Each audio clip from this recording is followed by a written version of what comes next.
Answer me. আপনার থেকে সাহসটা পাওয়া। আপনি যেভাবে আমার অনুমতি ছাড়া আমার সিঁথিতে সিঁদুর পরিয়ে আমাকে বিয়ে করে নিয়েছিলেন,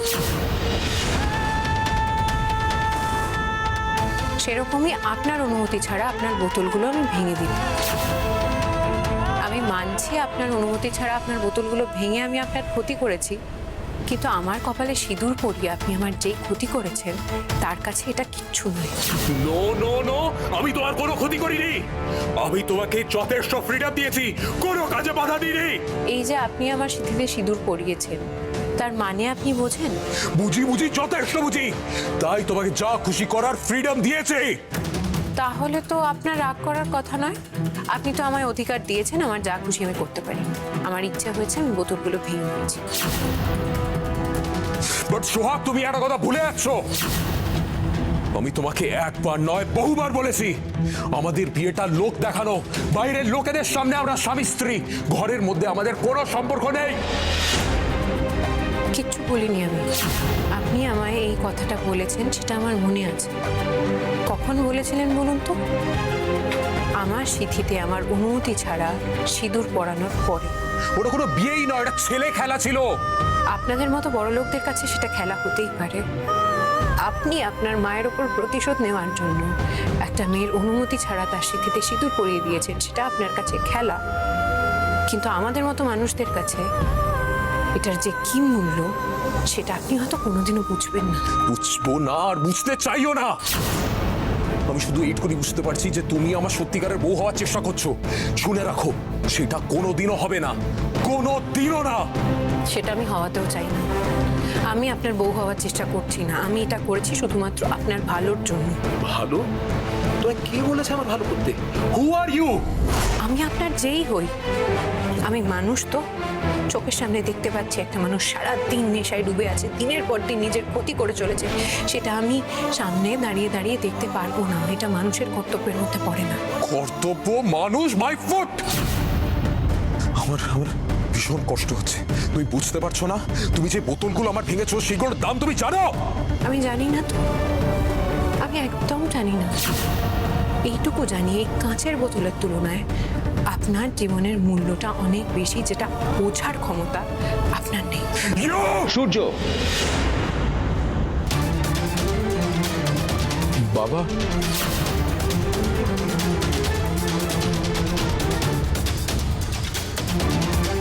কর্তাবাবু, ছি ছি ছি ছি সূর্য, এই কটা দিন আমি ছিলাম না বলে তোর এতটা অধঃপতন হয়েছে?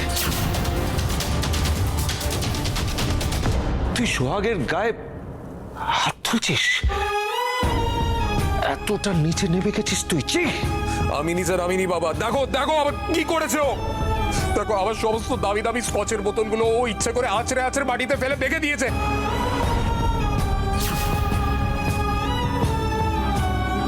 বাবা, আমার এখন ভয়ঙ্কর কষ্ট হচ্ছে বাবা। আমার সারা শরীর কাঁপছে, আমার মাথা ঘুরছে। ওকে আমি শেষ করে দেবো। খবরদার সূর্য, নিজেকে সংযত কর। আমি মানছি নেশার জিনিসগুলো পাচ্ছিস না বলে তোর কষ্ট হচ্ছে, কিন্তু সোহাগ যেটা করেছে তোর ভালোর জন্য করেছে, এটা মনে রাখিস। ভালো? কে বলেছে ওকে আমার ভালো করতে? আমার ভালো মন্দ আমি নিজে বুঝে নিতে পারি। হ্যাঁ বাবা, আমার ভালো মন্দ ওকে বুঝতে হবে না। I can take care of my self.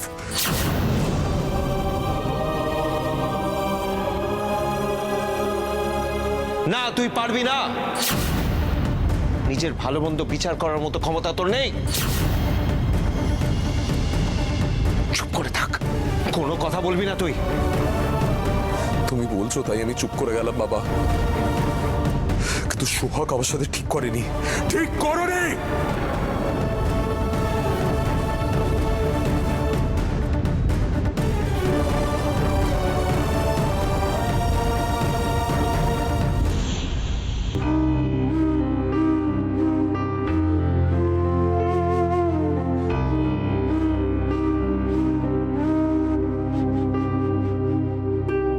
বাবা, বাড়িতে এসেই তো সোজা এই ঘরে চলে এসেছে বাবা।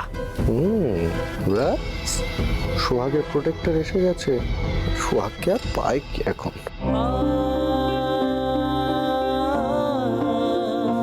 মন খারাপ করিস না মা, দেখবি সব ঠিক হয়ে যাবে। দেখ আমার দিকে, আমি তো বলছি সব ঠিক হয়ে যাবে।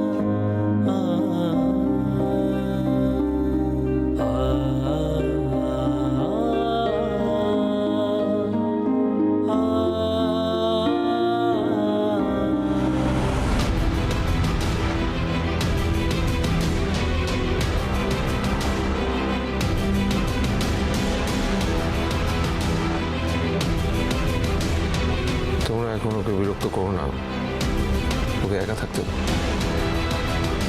হ্যাঁ করবো।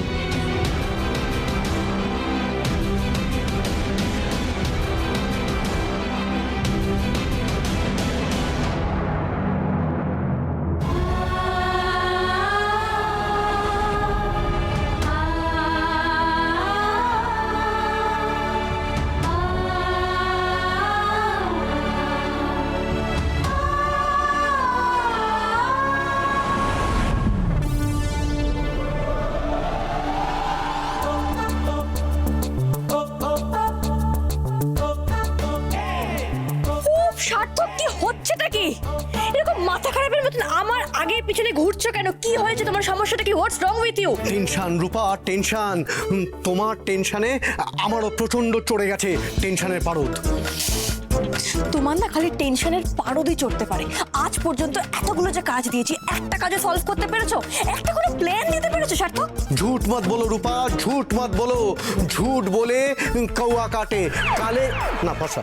বলছি যে আমি মানছি, আমি যে প্ল্যানটা দিয়েছিলাম সেটা ঠিকঠাকভাবে এক্সিকিউট করতে পারি।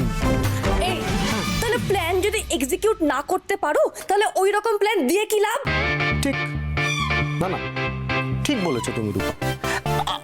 আমার এই প্ল্যানের এক্সিকিউশনের ব্যাপারটা ভেবে দেখা উচিত ছিল, আর এটা না বুঝেই আমি একেবারে প্ল্যানটার মধ্যে ডাইভ দিয়ে ফেলেছি।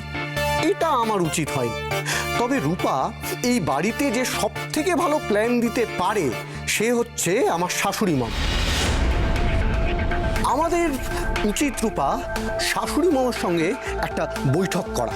মানে শাশুড়ি মম তো ওই হুইস্কির বোতল ভাঙার সময় বাড়িতে ছিলেন না। আহা, শাশুড়ি মম যদি বাড়িতে থাকতেন রূপা, তাহলে সিনটা একেবারে জমে। মম বাড়িতে থাকলে কিচ্ছু হতো না। মম যতই মুখে না না করুক না কেন, মম মনে মনে সোহাগকেই সাপোর্ট করতো। কারণ মম তো চাই না যে ভাইয়া ড্রিঙ্ক করুক।